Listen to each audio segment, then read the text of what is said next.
అత్తయ్య గారు, అత్తయ్య గారు, అత్తయ్య గారు. దామా కూర్చో.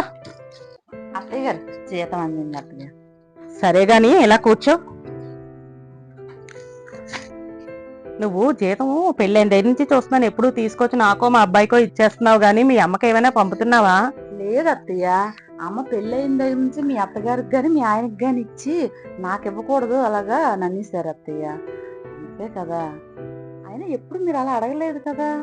అంటే మొన్న నేను బజార్కి వెళ్ళాను కదా, మీ పక్కింటి ఆవిడ కనిపించింది.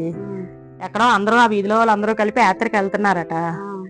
ఆవిడ యాత్రకు వస్తారా అంటే మా అబ్బాయికి ఫోన్ చేస్తున్నానండి, ఫోన్ కలట్లేదు, మా కాళ్ళు ఎత్తుతుంది, క్యాంప్కి వెళ్ళాడనో ఏదో చెప్తుంది, మా అబ్బాయి డబ్బులు ఇస్తే వస్తానండి అంటుందట. యాత్రకు వెళ్ళడానికి మీ తమ్ముడికి ఏం ఖర్చులు ఉన్నాయో పంపడానికి నెల మామూలుగా పంపుతున్నాడు, యాత్రకు అనేసరికి ఎక్స్ట్రా ఖర్చు అని మీ మరదలు మరి ఇంట్లో ఏం టైట్గా ఉందో పిల్లలతో ఉన్నారు కదా ఆలును, అందుకని మీ అమ్మ కొద్దిగా ఇబ్బంది పడుతున్నట్టుంది. నువ్వు వెయిట్ చేస్తావంటే నీకు నేను కొంత డబ్బులు ఇస్తాను, మీ అమ్మకి డబ్బులు ఇవ్వు. తీసుకోదత్తయ్య మా అమ్మ.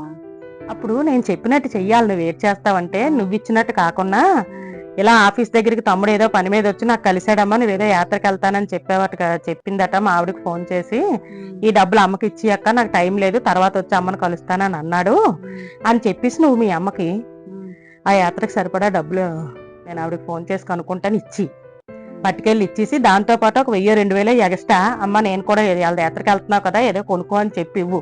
అప్పుడు నీ దగ్గర తీసుకున్నట్టు మీ అమ్మ ఫీల్ అవుతుంది, మాత్రం నా కొడుకు పంపించాడు యాత్రకు వెళ్ళానని సరదా పడుతుంది.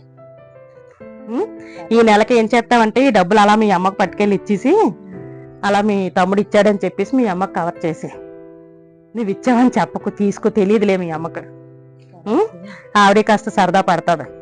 ఈ వయసులో ఎలా తిరగ పుణ్యకి గుళ్ళకి అట్లకి తిరగపోతే ఎలా చెప్పు, ఇంట్లో కూర్చుంటే పుణ్యక్షేత్రాలు అలా చూసి వస్తుంది. వెళ్ళు, రేపు డ్యూటీకి వెళ్ళినప్పుడు మీ అమ్మ దగ్గరికి వెళ్ళి అలాగా ఆ డబ్బులు నీ దగ్గరే ఉంచుకో. అబ్బా నిజంగా మా అత్తగారు చాలా గ్రేట్.